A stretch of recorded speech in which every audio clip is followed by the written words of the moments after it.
Do you think it's a ghost? No, I wouldn't. It was not that big of a. Hey everyone, and welcome to the Queerie. Oh my god.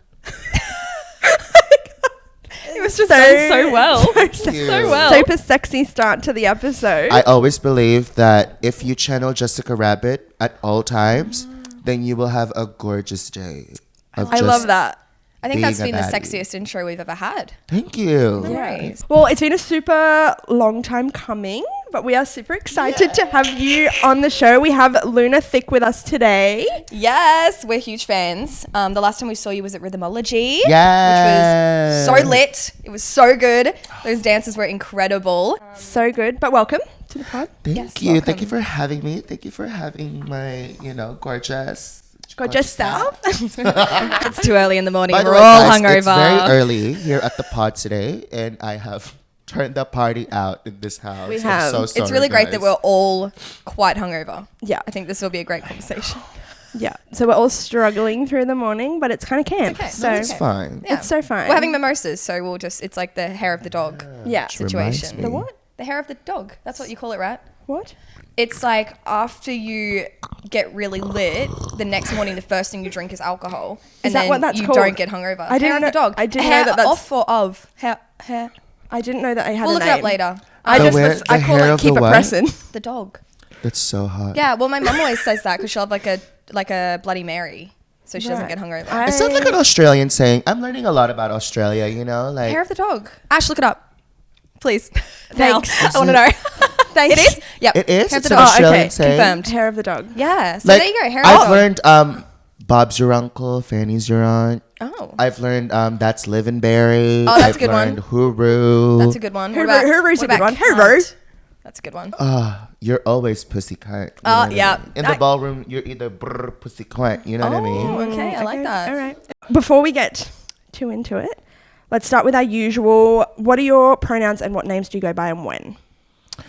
So my pronouns are it. No jokes. No, my pronouns are, as a boy, obviously it's he, him. But if it's a girl, then it's she, her. It's like girl. So I actually had this guy Miss call Girl. me dude once in drag. Oh, How dare he? that I is so had, disrespectful. I had my hair laid. It was a human hair unit. And I was just flipping that human hair unit. It was like, what's up, dude? And I was like, dude. Do you see Who this you fucking calling a effort I've dude? put in here? Yeah. I am Miss Ma'am to you, Yes, God. sir. My pronouns are Your Majesty, my liege, you're welcome, pay me. You know what I mean? The best. Put them on Instagram. I don't know if you can do that. It's on my Your Tinder bio. Majesty. Yeah. It's on my Tinder bio. So you're such a legend in the drag scene, and it feels like you've been doing it forever. So can you tell us about how you got involved in the art form of drag?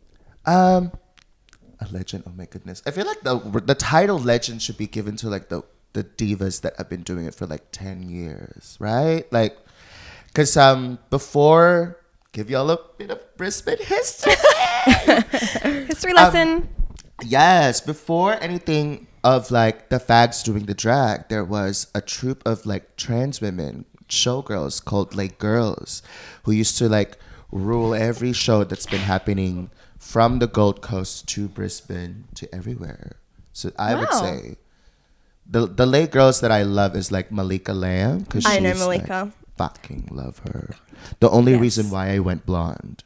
It's because I Stop. went to Malika Lamb's house and I looked at all of her shit, and it's all rooted blonde hair, and it's been her hair color for the past Stunning. 10, 15 Yeah. years. Wow. And And she's just like such an icon. still an incredible performer. Like, Yes. fantastic. No one can slay a fucking ballad than Malika. Like, honestly.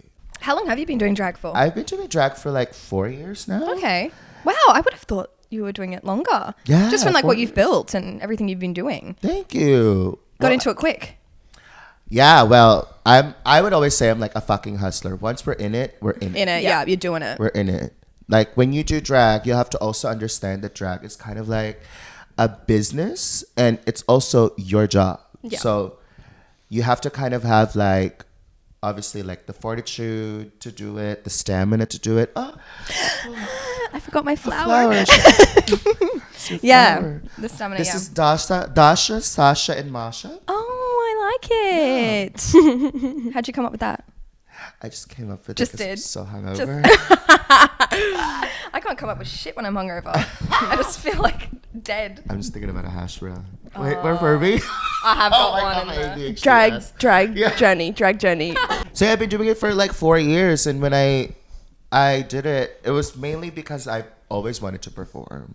I used to back up dance for trans pageants back home in Manila. Oh wow. Yeah, and that's how I kind of like learned and like got into like my performing training and stuff like that. 'Cause- oh, sorry, You're right. Sasha is just being a diva right now. But yeah, that's how I started. And then when I went to Australia, obviously clean slate. You're like, fuck, this is it. Yeah. Like I get to like live my life here. I get to like, you know, do why we left the island for. Like, Yeah. you Yeah. know. Did you move to Australia like for a reason? So my father was working in Darwin as a fly in fly out chef for like years, like 5 years. And then when the government was lenient enough, they took all of us and they were like, okay, take all of your family Oh, wow. from Manila to here and you guys are going to be permanent residents. So I was very lucky. It was really one of those ones. But How it old was, were you? I was 19. Oh wow. 19, Oh, yeah. there you go. Yeah, right. 19, new country, young ingenue, you know what I mean? Like, Yeah. just got over a breakup, like that kind of thing. Yeah. Fresh Yeah. start. Landed in Sydney. I didn't know what the fuck Oh, was going God. on. I landed there and I was like, guys, they have bus stops here. This is lit. This is a lot to handle right The now. chocolate bars are $2. What the fuck? How much are they in the Manila? And, like, usually when you convert it to peso, you know what I mean? Like, everything is like, if it's Western food, it's expensive. Oh. McDonald's is expensive. Yeah, okay. Starbucks is also expensive. So it's like, to us, if you're eating at McDonald's, it's like a symbol of status almost. right. Like, bitch, you're Right. eating at McDonald's. Oh, You bougie okay. as hell. Right. Okay. Meanwhile, in here, they're like, girl, you eating at McDonald's? Yeah, Are you okay? You drink a Starbucks? Third day this What's week. wrong with you? That ain't real coffee?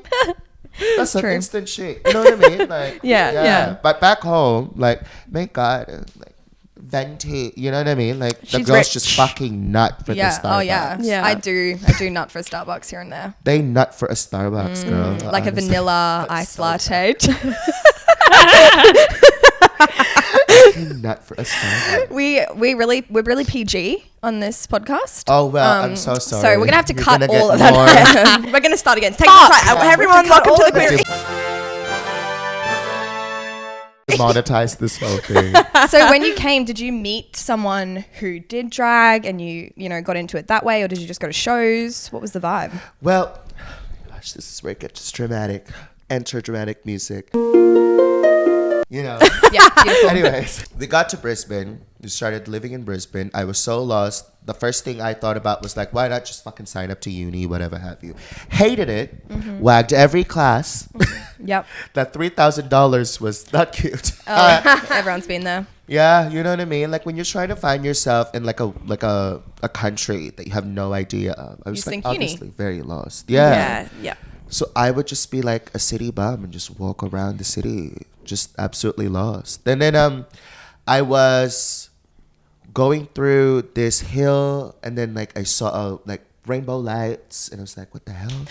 It's calling to me. Yeah, I know. You know that scene in Burlesque where Christina Aguilera's just trying to find her way in yes. Los Angeles, and then she sees Coco, She looks up and she's the like- burlesque dancer, like in the Yeah. balcony. That was me. And I saw a big blonde wigged woman outside of this bar. And she turned around and then she walked inside of the bar, and I was so mesmerized, and it was Volley Levant, which is like my drag Yeah. mother. Yeah. Yeah. I love this. I didn't know that. I didn't know Yeah. she was your drag mother. Yeah, Volley Levant is my drag Oh my God, mother. wow. And I'm her only drag child of the 7 years she's been doing drag. Really? Yeah. She put all that time into you, all the money and time and effort. Yeah, she was Wow. like, I really love you. You remind me of myself, like that kind of thing. Like, Wow. Volley is like a beacon for me. She's fucking beautiful. She's taught me everything I know. So she's like beautiful. She's the grandmother of the house. Yeah. She's the grandmother of the house of Yeah. Big. So yeah, you met Volley and then you got into drag that way.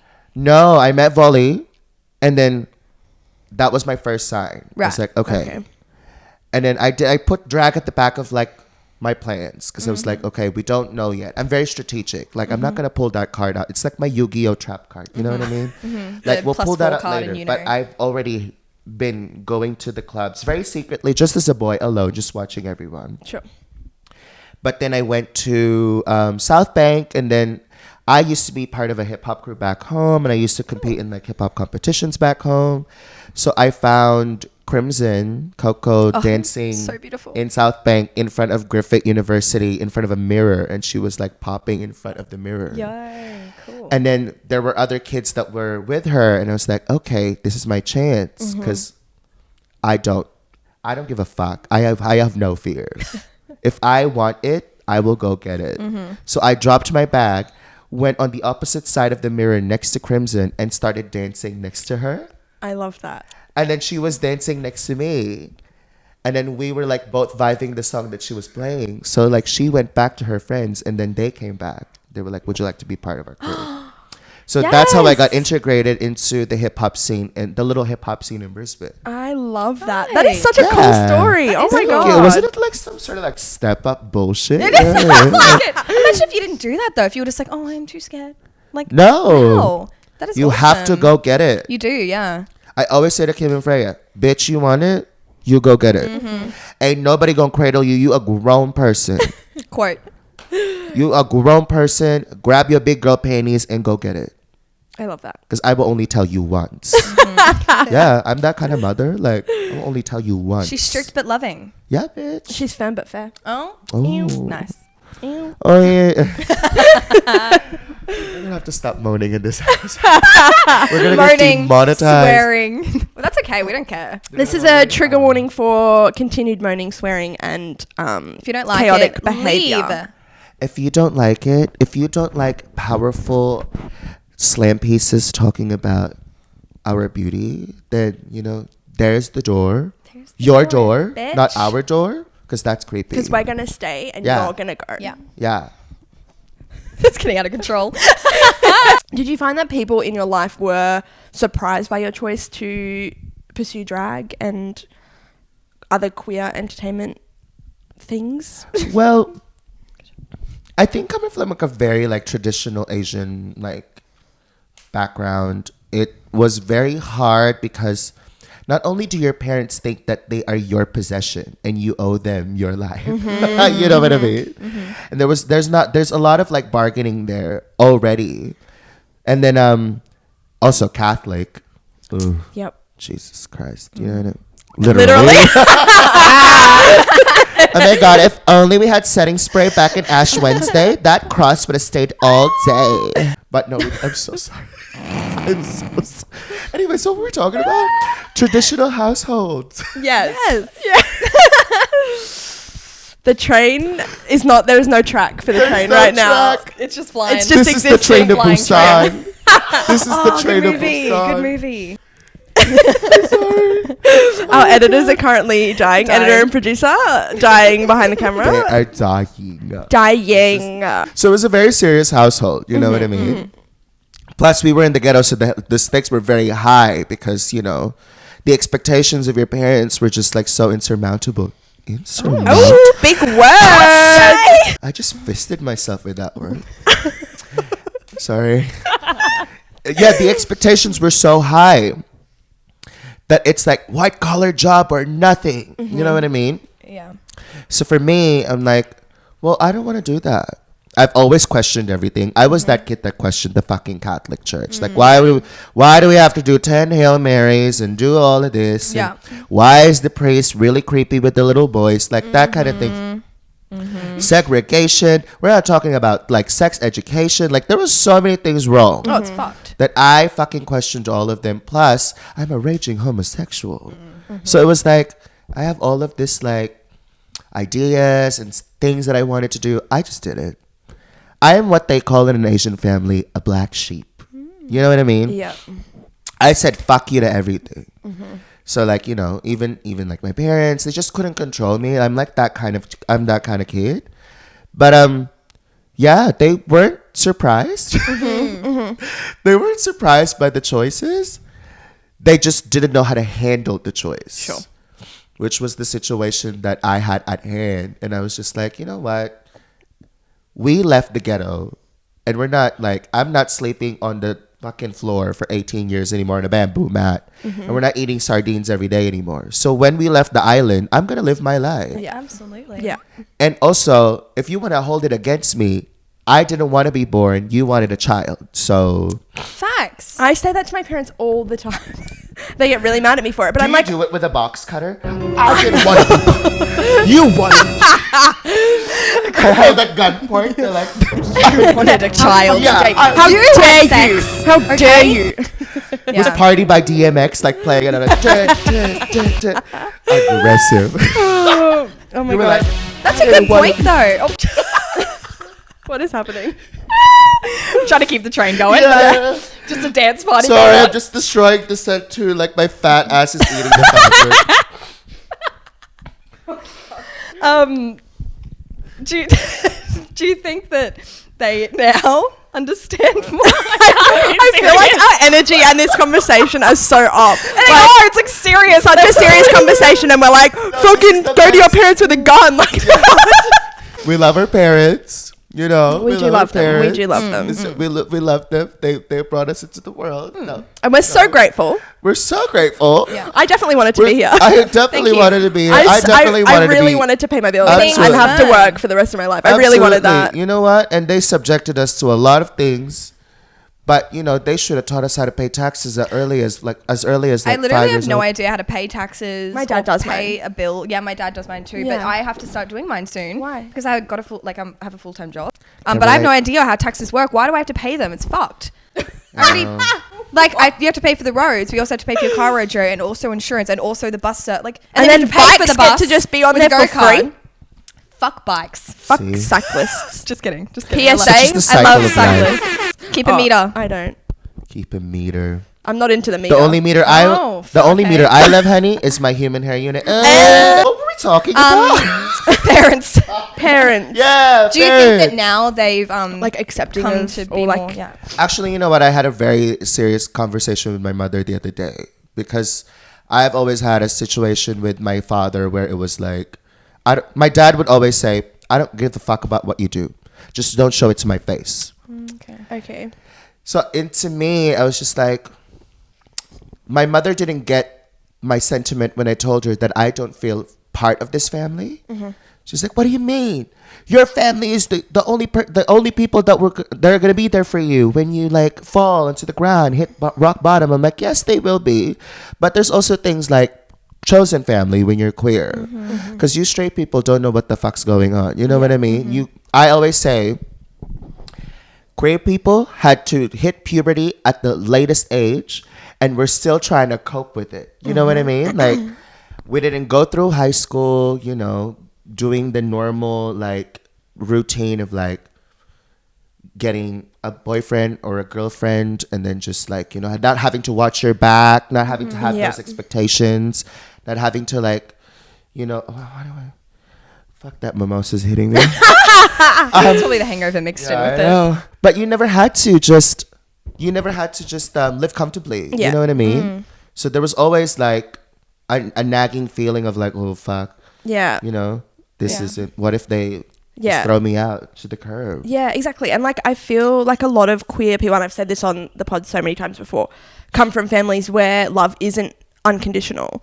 And so like your mum is right in saying like, you know, your family are the only ones that are going to be there for you when you hit rock bottom. But for some people that's not the case. Like there's a lot of queer people out there that don't have that, like their family see them being queer as their rock bottom and they're not willing to help because it's not what they want to be a part of. Yeah. So it's like a scary thing to go through as a kid when you're going through puberty and like going through Absolutely. school, trying to navigate like almost hiding yourself out of fear from everyone around you is such like an isolating feeling. Yes. Yeah. it's Absolutely. Crazy. And no wonder why we're fucking fucked in here. You know what I mean? Like, Jesus Christ. It's the mental illness, There's isn't a it? lot. There's a lot. They're like, oh, you know, not only am I having to like, you know, experience dating now in my adult life, I can't help but just trauma dump on you for the first 3 seconds of us eating this rump steak.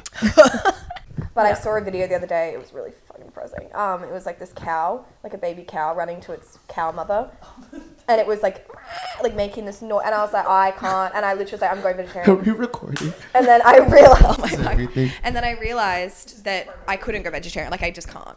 Like, I obviously don't care enough, but I was watching it and I was like, I'm vegetarian. I have such now. And then I ate a steak. So you're a vegetarian? now? No. But I was for like...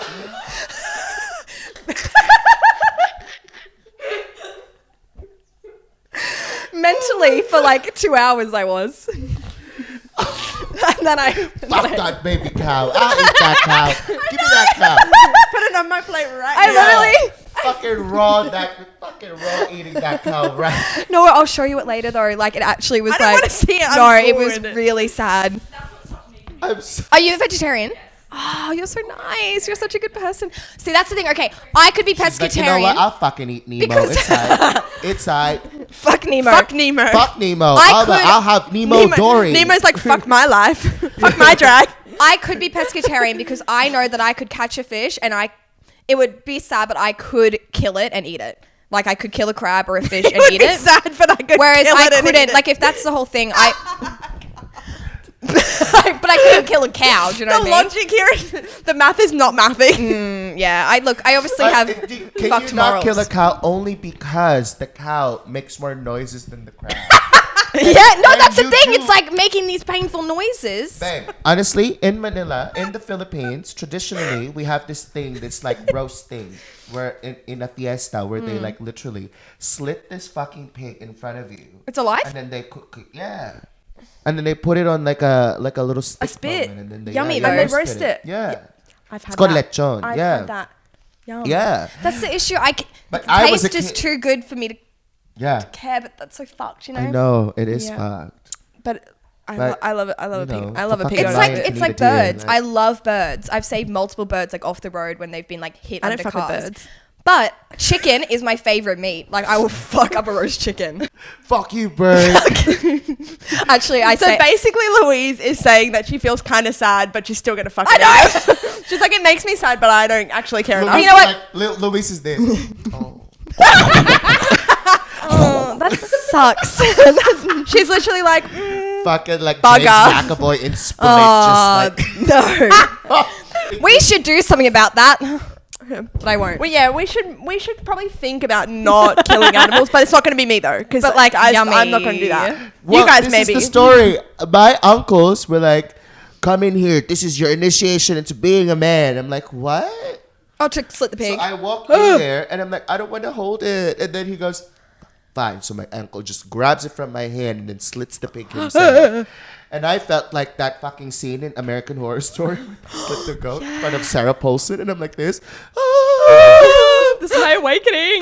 oh no. I'm like, this is not the one. No, No. that's not at But all. I still ate the pig afterwards. Yeah, I mean, it's yeah. delicious. Yeah. Like, So I was So we're Louise. all I was like, fucked oh. Yeah. we all have zero morals. What is it? It's like we're basically performative activism, but for animals. We're like, that sucks. I'm so sad, but then we eat them anyway, and we do not give a shit. That's kind of fucked. We should probably look into I our love that souls. this 20 minute episode. It's Just about deeply talking about Louise's I did choice and I did save a bird the other diet. day. It got hit by a car, like coming this way, but it didn't go under the wheel. It just went under the car, and I was like, "Fuck!" Of course, it happened in front of me, and if I don't do anything, Wait, I'll just think Can about you it just forever. expound upon that? What happened? So I was driving this way, and a Yeah. car this way. There was a little minor bird, and it got hit by the car, but not under the wheel. It just went under the Didn't car, get, like, rolled so it got over. like fucked up, but not proper fucked up. I need you to not. And do so this. I put that in, and then I pulled over next to the bird, and it was like this. So I'm thinking, okay, I don't know if Wait, can you just what was it like? I don't know if it's broken its neck or if it's just in shock. So I got a skirt out of my I'm gonna car do it. and I picked it up. And like there's cars and shit coming and I'm like stopping the cars for this fucking bird. And I got it in my car and I FaceTimed my friend that I was going to see. I'm like, I have a fucking bird. What do I do? Like, do I take Is it it to the still vet? breathing? Was it it breathing? it was like solid. Like literally I was like, what Babe, the it fuck? was probably dead. No. Sorry. Then I'm in my car and it fucking woke up. It was in shock and it fucking flies around my car everywhere. It's That like, would freak me the fuck out. yeah. I would be like, Yeah. bro, I'm No, trying no, to I'm man. screaming. I wish my friend who was This is FaceTiming me, Louise with screen the recorded. fucking I bike trying to was. drive. She's like, "Ah!" No, luckily I hadn't started driving. But imagine if I'd started driving, I would have fucking crashed. I would have crashed. And it's just me with this skirt and this bird, and it's tiny. This fucking little bird. Bird's like, let me out. So then I get out, I'm screaming. People are looking at me. Louise but goes the- like, what do you look like? Can you just please, like, for the viewers? So I'm like, you walking what out. the fuck? Throw the skirt. It's at the back of the car, and it's there, like breathing heavily. And then I'm screaming. I get out, but the windows are up. So I'm like, I have to fucking get these windows down. So I get back in and like wind all the windows down, and it gets to the front of the car, and I literally had to wait there for like 5 minutes for this fucking bird, and it flew away with its friends, and it was fine. So it was in shock the whole time. But I didn't know, like, I don't. And need a also, break. I should have. Okay. We're gonna take a break. We're gonna take a break. What I should have done is get the Can't bird and breathe. put it on the side of the road. But I put it in my car instead. But it didn't shit anywhere, so we're good. All right, we have to do serious questions now. Okay, so, serious questions. Get serious right now. This is my serious face. Ew. This is my Jennifer Aniston nose. Oh. You know when you do the Jennifer Aniston nose and it's like, it's elongated here. It's like, I just have my Like lip this? filler. Can you do it like this? You gonna make it like that? Yeah. That's like fucking. It's in my Jennifer Aniston. Seuss from no, it's like Dr. Seuss. Who from who? Terrifying. No, like this, like. Yeah.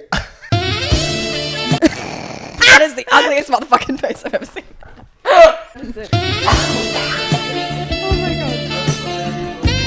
Okay, serious I question. feel like I'm opening my nostrils more when I do that. Hi guys, welcome back to the Queerie.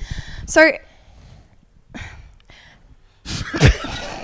Oh my god. This is supposed to be a serious question. because the way you looked at me, you're like. So, a lot of the POC guests that we've had on the pod have mentioned how critical your presence has been for them and in the Brisbane drag scene. So, can you tell us about the house that you're a part of and what role you play in that? Oh, that's really cute. I got you guys. Well, when I first started doing drag, I thought, where was the representation? I get that Queensland was, predominantly white in the scene, right? So we did have like legends like Malika Lamb, who's Papua New Guinean, and obviously Miss First Nations, Miss Chocolate Box. And then we have Miss Chinta A. Wulok, and then she's one of the first Asian queens in Brisbane, period. But Miss Chinta has already is not performing much, so she's not very visible anymore. And then there was only Chocolate, who's fucking phenomenal. But it was only her, and I was like, what? Like there was not like with I always say when I first started doing drag, right? Like I didn't understand that it was gonna be that political. Yeah. And I didn't also understand what my role was gonna be. So when it clicked to me, I'm like, okay, this is about holding the door for people that look like me, that sound like me, that grew up with the songs I loved, with the references that I loved. Like, for me, it's like for these kids to feel safely at home in a space that belongs to them is very important to me. So if I could just have a little bit of like that, my responsibility being fulfilled throughout the night, then when I go home, I'm like, okay, this kid had a fucking great time listening to their favorite song. Even if the club didn't play it, my number played it.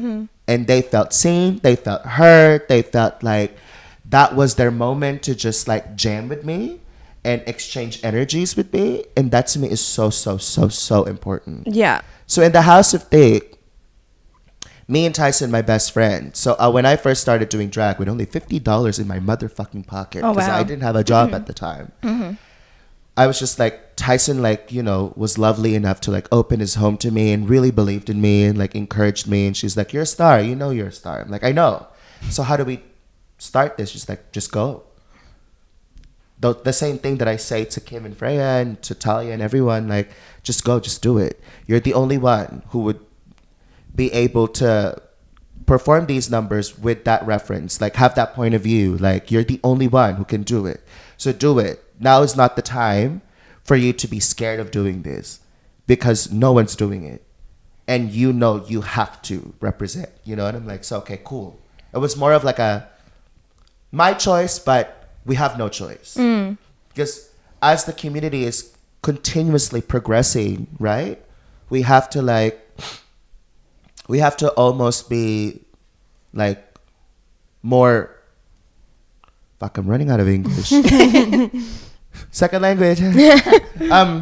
We have to almost be like always in your face, because I'm not one of those girls that I can just walk out in a fucking bikini and everyone's gonna be like, ah, you know what I mean? Like, our motto has always been, you fucking go hard or you fucking go home. Yeah, Like, because it's if so much more than anything you drag, do. right? Yeah, because those kids, when they watch it, like the way I've like met Freya and Kim and like Crimson and stuff like that, I saw in them what I saw in me, which was like this lost kid Yep.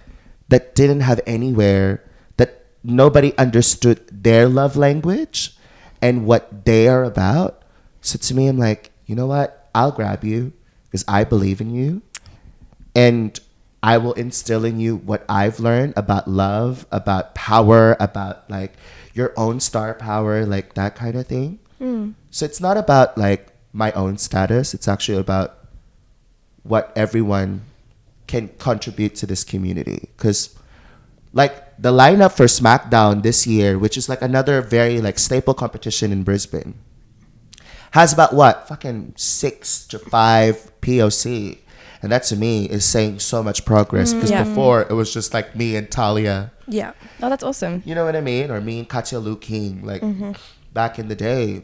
And I'm like, this is not enough. Yeah. I have to do more. Yeah. And you I have. have to do more. Like, because the future depends on it. Yeah. The Yeah. future depends on it. Yeah.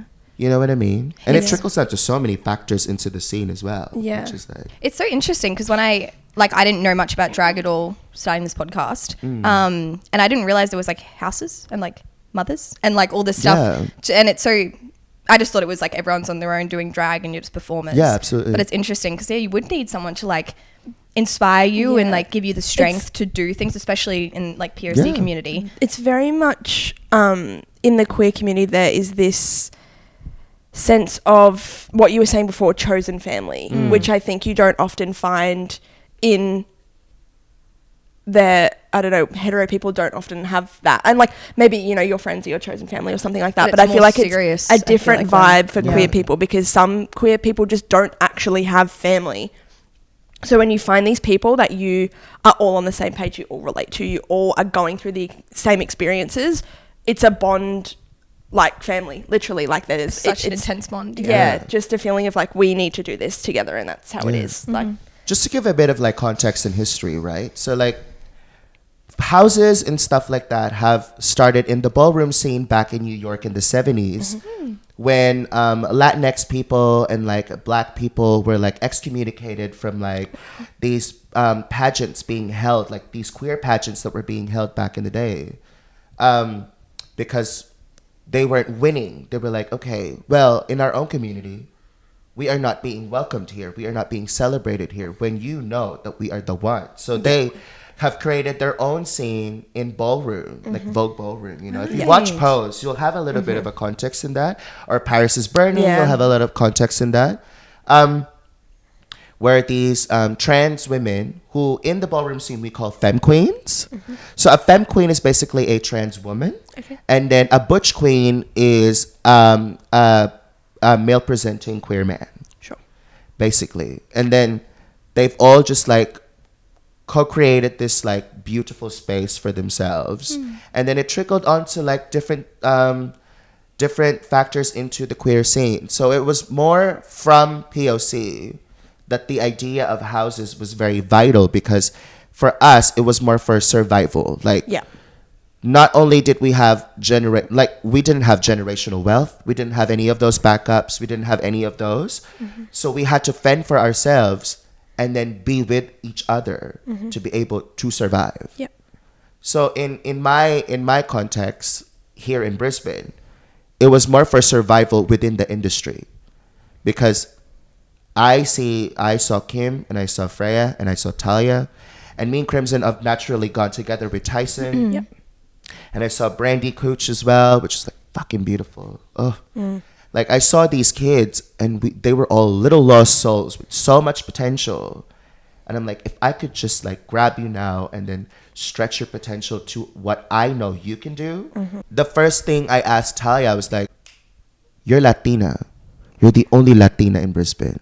Why are you not celebrating yourself? No one knows actually what Latinas can bring in this city. Yeah. And then you have thousands and years of like beautiful culture to pull from, like stories from where you're from that like is so vital and important to be told. And that separates you from the rest of those bitches that are in this game. Yeah. I said that to Kim. I said, like, even with Kim too, like when we attacked her starlet, I was kind of like semi her coach. I'm like, when we attacked starlet, I was like, your Japanese roots should be the focus of everything. And she understood the assignment, and Freya understood the assignment.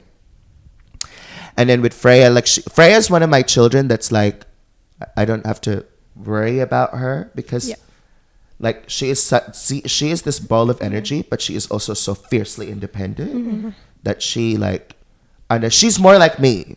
Yeah. Kim's more like Tyson, where it's more like analytical, A lot of where you thought. have to like have her in like a support situation for her to fully like debone everything, and then once all of that planning is done, you just send her into the wild, and she's this beautiful thing.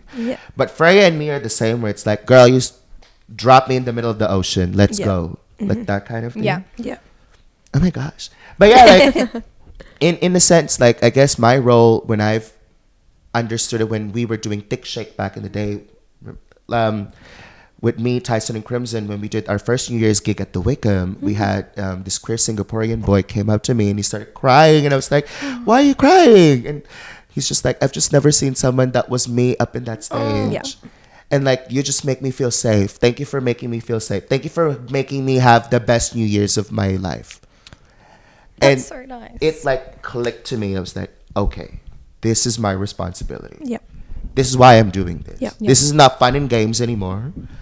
This is like it's vital for these kids' upbringing in the queer spaces to know that they got an auntie in there. We have this like, as like brown sisters have these like unspoken like connections in the club where I look at them and they look at me and I go, and they just go, okay. That was my look of like, if anything happens to you, if you get profiled in here, if anybody is racist in here, if anyone is like doing stuff to you, you come to me. Yeah. And only me.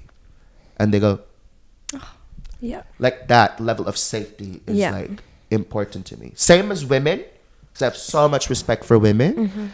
I have this thing with like the girls that always come to Fluffy, and I'm like, what's my rule? And they always go, message me when you go back. Like when you come back home, I'm like, thank you, because there's so many asshats in the valley. So it's Yeah. like, you make it safe for everyone. That is your job as a drag queen. Yeah. Not only do you facilitate the party, you also make it a safe space for everyone. Yeah. When they come to the club and when they go home from the club. Because they come to see you. Yeah. They don't come to see anyone. They come to see you. So it's your fucking responsibility. You know what I Yeah. mean? Yeah, Yeah. wow. Yeah. That's so cool. You're doing like, the full job that a drag queen Yeah. should do. Yeah. That's awesome. Right. Are we asking the big The big question? The big one. The big O. So, the big question. What makes you most proud to be queer? I think, oh my God. Is this it? Yeah, finish it. Down it. Down it. Down it.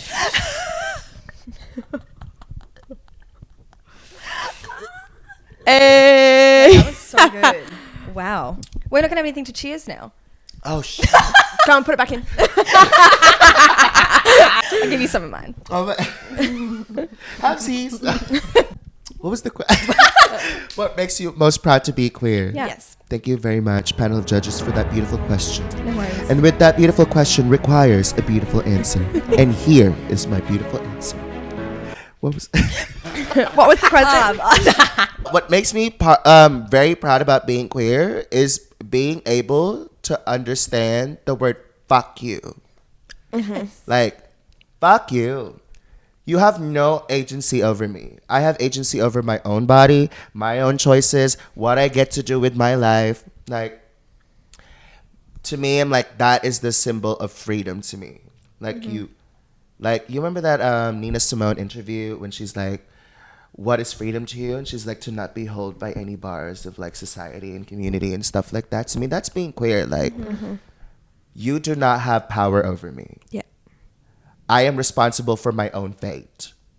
And anything that ever happened to me before was a test to like shape me into who I am now. Like that kind of thing. Like, so I always say, I'm like, if you are queer, never be a victim of your past, because that past has equipped you with the tools you need today, and it's only for you to understand what you want to do with all of them. Like, because I grew up poor. I grew up from like fucking Manila, like having nothing. Like, I bought my first bed when I came to Australia from my first paycheck, and I already saw progress from there. It was the most littlest things that I was so grateful for. But that's not little though. Like when you've come from a place where you virtually have nothing, all of those things are not little. They're huge steps. They're so huge. Yeah. I cried when the people Yeah. from fucking IKEA, Fantastic Furniture, were coming in with the mattress that was rolled up, and I unrolled it in my fucking, it was just that mattress, but I started bawling my eyes out. Yeah. Because I'm like, I have a bed. Yeah. You know what I mean? Like, Yeah. I have a bed. Oh my God, I can sleep on the fucking mattress. And boy, did I sleep on that mattress. Oh yeah.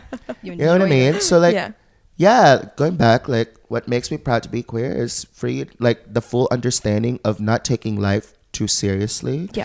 And but knowing your purpose. Like, Yeah. you know. Yeah. If you know, you know. You know what I mean? If you know, you know. Beautiful answer to a beautiful Yeah. question. Thank you, mate. I feel like that's the first time anybody's ever sort of said anything like that. Yeah. Which is fuck you. yeah. And it like Fuck it so you. perfectly encapsulates that feeling of Yeah. like And what you'd hope everyone eventually in the Feels- queer community can feel. yeah. Yeah, I think, obviously, from, like, our trans sisters and brothers as well, and for all, like, our women, like, all these double standards that are being thrown at them, I'm like, fuck you. Yeah. Actually, no. Oh my Wow. God. Thank you what's so that? much for sharing. Yeah, so fun. It has been quite a ride. Okay. Lastly, is there anything you want to plug, social media, any shows you have coming up? Plug it all. Besides myself. Besides me. Plug it. Totally plugged. No. Yeah. No, it's just my Instagram, Miss Luna Thicc. That's about it. You can find me there. You can find me at Fluffy in Cloudland every Sunday. We call it church, so I'll see you at church, girl. You know what I mean? And also, thank you Period. so much, Queerie T. Thank you. This was so much Oh, fun. it was so It fun. was so Hey, fun. wait, We let me need give to- you half of my liquid. So we need to do a cheers. You need your Cheers glass. myself. The chaos. You're drunk. Wait, Not you ready? only am I hot, I'm also down. Okay. Okay, ready? And cheers. Cheers.